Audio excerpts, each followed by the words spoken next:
Merci. Doudou Sow, conseiller en emploi, Carrefour Jeunesse Emploi, Bourassa Sauvé. Et ma question s'adresse à M.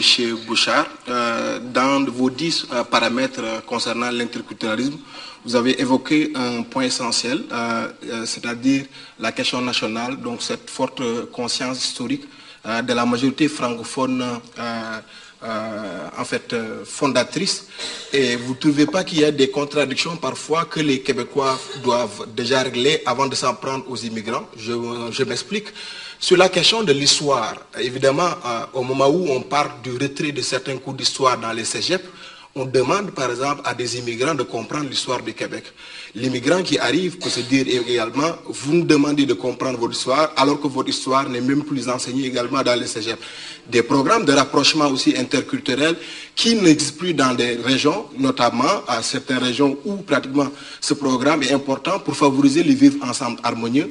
Des difficultés d'intégration aussi, quand on sait que véritablement que l'emploi est le premier facteur socialisateur et intégrateur de l'individu dans la société. Merci.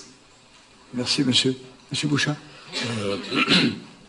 Je ne crois pas que dans le discours sur la question nationale, en tout cas dans le mien, je ne crois pas qu'on s'en prenne aux immigrants sous ce rapport-là.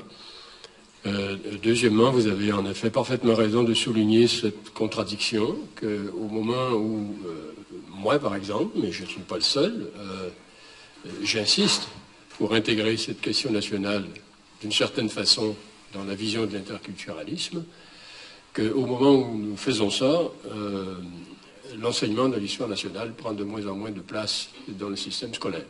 C'est évidemment une des déficiences qu'il faut s'empresser de réparer, et ça fait partie de l'interculturalisme que d'intégrer la mémoire de la composante fondatrice dans l'ensemble de la vision de cette culture québécoise, pour l'ensemble des citoyens québécois. C'est une des priorités, je dirais, de l'interculturalisme.